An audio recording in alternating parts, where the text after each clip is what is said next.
Hello friends, Devadoothan 2000 ഇറങ്ങിയ ചിത്രം നമ്മുടെ സിബി മലയിൽ ഡയറക്റ്റ് ചെയ്ത് വിദ്യാസാഗറിന്റെ അതിഗംഭീര മാസ്മരിക പാട്ടുകളുമുള്ള മോഹൻലാൽ അഭിനയിച്ച ചിത്രം ജയപ്രദ നടിയായിട്ട് വന്നു.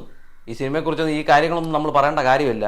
എന്നാൽ ഞാൻ പറയാൻ വന്നത്, ഈ പടം ഇന്ന് 2024 വർഷങ്ങൾക്ക് ശേഷം നമ്മുടെ തിയേറ്ററിൽ 4K റീമാസ്റ്റർ ചെയ്ത് നമ്മുടെ തിയേറ്ററിൽ എത്തിയിരിക്കുകയാണ്. നമ്മൾ ഒരുപാട് തവണ ഈ സാധനം ടി വിയിൽ കണ്ടതാണ്, അതേപോലെ ഓൺലൈനിലും മീഡിയയിലും എത്ര തവണ കണ്ടു എന്നുള്ളത് സത്യം പറഞ്ഞാൽ നമുക്ക് പറയാൻ പോലും പറ്റില്ല. അപ്പോൾ ഈ സിനിമ ഞാൻ ഫസ്റ്റ് ഷോ, നമ്മുടെ ഓഡിയോ വണ്ണിലെ ഫസ്റ്റ് ഷോ ഞാൻ പോയി കണ്ടതാണ്. ആ പടം കണ്ടു കഴിഞ്ഞാൽ സത്യം പറഞ്ഞാൽ ഒരു ഫ്രഷ് സിനിമ, നമ്മുടെ ആദ്യമായിട്ടൊരു ഫ്രഷ് സിനിമ കാണുന്നൊരു ഫീല്, അതും ഇന്നത്തെ ഒരു ടെക്നോളജിക്കലി ഇന്നത്തെ ആ ഒരു സൗണ്ട് എഫക്ട്സും കാര്യങ്ങളുമായിട്ട് ആ സിനിമ ഞാൻ ഭയങ്കരമായിട്ട് എൻജോയ് ചെയ്തു എന്ന് പറഞ്ഞാൽ ഭയങ്കരമായിട്ട് എൻജോയ് ചെയ്തു. അതും അന്നത്തെ ഒരു കൾട്ട് ക്ലാസിക് പടം, അതും ഫ്ലോപ്പായ പടം. ആലോചിച്ച് നോക്കണം, 2000 അന്നത്തെ ഫസ്റ്റ് ഷോ കഴിഞ്ഞപ്പോഴത്തേക്ക് പടം ഡൗൺ ആയിപ്പോയ പടം. നരസിംഹം പോലൊരു പടം ഇറങ്ങിയ വർഷം ആളുകളെല്ലാം അങ്ങനൊരു സാധനം പ്രതീക്ഷിച്ചു പോയി. അതുപോലെ ഈ പടത്തിന് ഭയങ്കരമായിട്ടുള്ള പ്രൊമോഷനോ കാര്യങ്ങളോ ഒന്നും കൊടുക്കാതെ, അപ്പം സ്വാഭാവികമായി ആളുകൾ ഭയങ്കരമായിട്ടുള്ള മാസ് ചിന്താഗതി വെച്ചിട്ട് പോയി കാണണം. അതുകൊണ്ടായിരിക്കും ആ പടം അന്ന് അത്രയും ഇതായി പോയത്. പിന്നെ ആ വർഷം തന്നെ തെങ്കാശി പടം ഉണ്ടായിരുന്നു, അപ്പോൾ അതും കൂടെ ആയപ്പോഴത്തേക്ക് പടം ആട്ടപ്പടമെല്ലാം താഴെ പോയി. അങ്ങനെ ഒരു പടം 2024 4K റീമാസ്റ്റർ ചെയ്ത്, അതുപോലെ സൗണ്ട് ക്വാളിറ്റി തൊട്ട് വീഡിയോ ക്വാളിറ്റി വരെ ഭയങ്കരമായിട്ട് അപ്ഗ്രേഡ് ചെയ്തിട്ട് പടം കൊണ്ട് തിയേറ്ററിൽ ഇറക്കിയിരിക്കുകയാണ്. ഇന്നിതാ ജനസാഗരമാണ് പടം കാണാൻ. ജനസാഗരം എന്ന് പറഞ്ഞാൽ ജനസാഗരം. വെള്ളിയാഴ്ച ഇറങ്ങിയ പടം അന്നത്തെ ഷോ മൊത്തം ഫുള്ള്, ശനിയാഴ്ച അതുപോലെ തന്നെ ഫുൾ ഷോയും ഫുള്ള്, അതേപോലെ ഞായറാഴ്ചയും എല്ലാ ഷോയും, ഞായറാഴ്ചയും ഇപ്പം കറൻ്റ്ലി നോക്കിയപ്പോഴത്തേക്ക് എല്ലാ ഷോയും ഫുള്ളാണ്. അതുപോലെ തന്നെ ബുധനാഴ്ച വരെ നമ്മൾ ഏരീസിലുള്ള ടിക്കറ്റ്സ് ബുധനാഴ്ച വരെ ഏരീസിൽ ഇപ്പോൾ ഓപ്പൺ ആയിരിക്കുകയാണ്. ഞായറാഴ്ച വരെ ഉണ്ടായിരുന്നുള്ളൂ, അതിപ്പോൾ ഏരീസിൽ ബുധനാഴ്ച വരെ ഓപ്പൺ ആയിരിക്കുകയാണ്. അതിൽ ഒരു ഷോ ഓഡിയോ 1-ൽ, ബാക്കിയെല്ലാം ഓഡിയോ 5-ലാണ്. അപ്പം മാക്സിമം എല്ലാവരും ഈ സാധനം തിയേറ്ററിൽ കാണാനായിട്ട് ശ്രമിക്കുക. കാരണം ഒരു എന്താ പറയേണ്ടത്, നമുക്ക് ജീവിതത്തിൽ ഒറ്റ തവണ കിട്ടുള്ളൂ ഇങ്ങനൊരു സംഭവം, ഇങ്ങനൊരു കാര്യം ജീവിതത്തിൽ ഒറ്റ തവണ കിട്ടുള്ളൂ. അത് മാക്സിമം എന്തായാലും യൂട്ടിലൈസ് ചെയ്യുക. നിങ്ങൾ എന്തായാലും നിരാശരാവില്ല. കാരണം പടം കണ്ടിട്ടുള്ളവർക്കറിയാം, പടം ഇഷ്ടപ്പെടുന്ന ഒരുപാട് പേരുണ്ട്. അവരുടെ എല്ലാം റിക്വസ്റ്റ് വെച്ചിട്ടാണ് ഈ പടം 4K റീമാസ്റ്റർ ചെയ്ത് ഇപ്പോൾ തിയേറ്ററിൽ എത്തിയിരിക്കുന്നത്. ഈ പടം കണ്ടപ്പോൾ ഉള്ള ഫീൽ എന്ന് പറഞ്ഞാൽ, ഒന്നാമത്തെ കാര്യം അതിൻ്റെ ബാക്ക്ഗ്രൗണ്ട് സ്കോർ എന്ന് പറഞ്ഞാൽ ഒരു ഹോണ്ടിങ് ബാക്ക്ഗ്രൗണ്ട് സ്കോറാണ്. അന്യായം. അത് ആ ഒരു ഡോൾബി ആ ഒരു സിസ്റ്റത്തിൽ കണ്ടപ്പോഴത്തേക്ക് സത്യം പറഞ്ഞു കഴിഞ്ഞാൽ, ഒരു സറൗണ്ടിങ് സിസ്റ്റത്തിൽ വന്നപ്പോഴേ വേറൊരു ഫീലായിരുന്നു. ആ ഒരു സിറ്റുവേഷനും കാര്യങ്ങളും ഒക്കെ വന്നപ്പോഴത്തേക്ക് പഴയ നമ്മുടെ ആ ഒരു മോഹൻലാലിനെ ഒന്ന് ആ വലിയ സ്ക്രീനിൽ കാണാനായിട്ട് സാധിച്ച, ചെറുപ്പക്കാരനായിട്ടുള്ള മോഹൻലാലിനെ നമുക്കൊന്ന് കാണാനായിട്ട് സാധിച്ച്, അതൊക്കെ കണ്ടപ്പോഴത്തേക്ക് ഭയങ്കരമായിട്ടുള്ള ഒരു സന്തോഷം. സത്യം പറഞ്ഞാൽ ഇനി ഇങ്ങനൊരു സിനിമ എന്തായാലും ഉണ്ടാവാൻ പോണില്ല, അത് 101% ഉറപ്പാണ്. ഇങ്ങനൊരു സിനിമ ഒരിക്കലും നമുക്ക് കാണാനും സാധിക്കില്ല, എന്തായാലും ഇനി കിട്ടുകയില്ല. അപ്പോൾ അതുകൊണ്ട് മാക്സിമം എന്തായാലും ഇത് തിയേറ്ററിൽ കാണാനായിട്ട് ശ്രമിക്കുക. മാക്സിമം ഓഡിയോ 1 ശ്രമിക്കുക. പിന്നെ ഉള്ളത് ബാക്കിയുള്ള ഷോ എല്ലാം ഓഡിയോ 5-ലാണ്.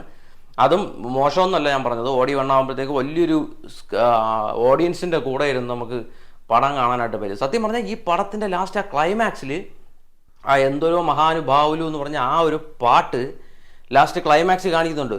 ആ സാധനം ക്ലൈമാക്സ് കഴിഞ്ഞെന്ന് പറഞ്ഞാൽ ഡയറക്റ്റഡ് ബൈ സിബി മലയിൽ എന്ന് എഴുതി കാണിച്ച് ഇതിന് ശേഷം ഈ പാട്ട് വരുന്നുണ്ട്. ഈ പാട്ടിൻ്റെ ഒരു വീഡിയോ സീൻ വരുന്നുണ്ട്.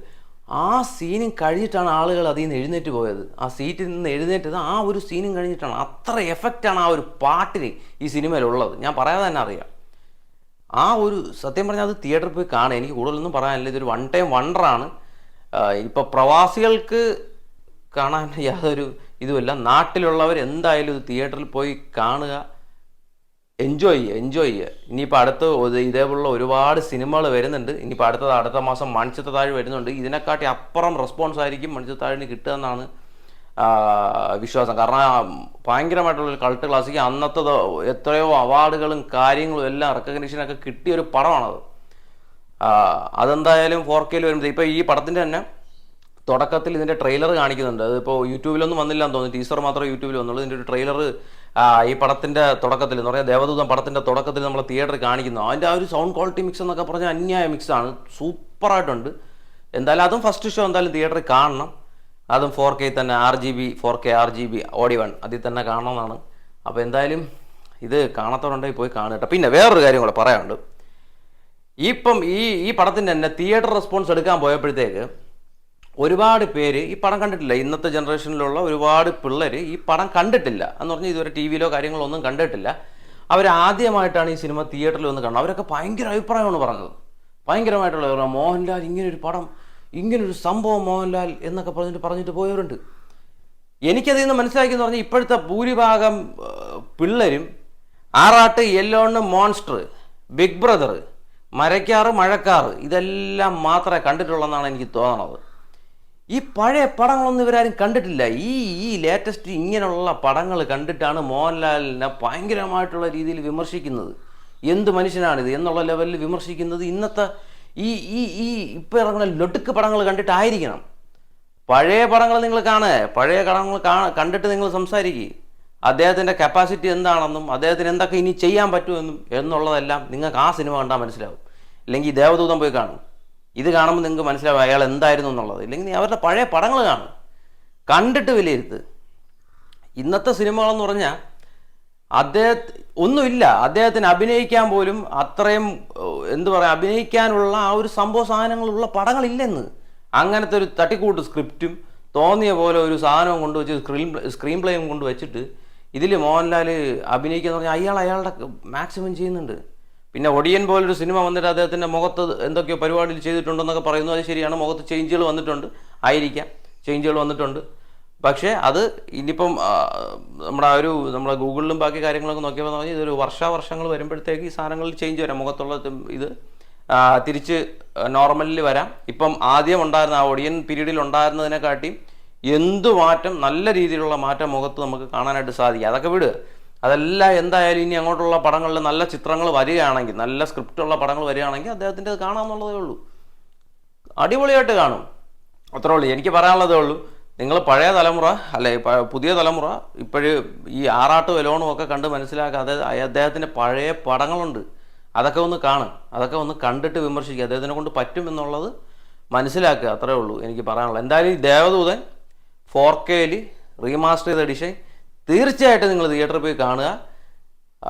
അതൊരു എക്സ്പീരിയൻസ് ചെയ്യുക, അത്രേ ഉള്ളൂ. അതുകൊണ്ടാണ് അതായത് നല്ലൊരു തിയേറ്റർ എക്സ്പീരിയൻസ് ആയിരിക്കും. ആ ഒരു ഫീൽ, ബാക്ക്ഗ്രൗണ്ട് സ്കോർ, ആ മ്യൂസിക്കലി ആ ഒരു ഫീൽ ഉണ്ടല്ലോ, അത് നിങ്ങൾക്ക് തിയേറ്ററിൽ അറിയാനായിട്ട് പറ്റും. വേറൊന്നും പറയാനല്ല, ഇതിപ്പോൾ കുറേ നാളുകൾക്ക് ശേഷമാണ് ഒരു അഭിപ്രായമായിട്ട് വന്നിരിക്കുന്നത്. അപ്പോൾ ഇനി അങ്ങോട്ട് എന്തായാലും അഭിപ്രായങ്ങൾ പറയാനാണ് പരിപാടി. കുറച്ച് നാളായി സമയം കിട്ടാത്തതിൻ്റെ പ്രശ്നങ്ങളെ കൊണ്ടാണ്. അപ്പോൾ ഇന്ന് സമയം ഞാൻ പറഞ്ഞില്ല, ഞാൻ വെള്ളിയാഴ്ച കണ്ട സിനിമയാണ്, ഇന്ന് ഞായറാഴ്ചയാണ് ഞാൻ ഇത് ഷൂട്ട് ചെയ്യുന്നത്. അപ്പോൾ ഇന്നാണ് എനിക്ക് സമയം കിട്ടിയത്. അപ്പോൾ അത്രയൊക്കെ ഉള്ളൂ. അപ്പോൾ ഇനി അടുത്ത എന്തായാലും ചാനൽ കണ്ടിട്ട് ഇഷ്ടപ്പെടുന്നുണ്ടെങ്കിൽ ഒന്ന് സബ് ചെയ്യുക, അത്രയേ ഉള്ളൂ. അപ്പോൾ ഇത്രയൊക്കെ ഉള്ളൂ. ബൈ.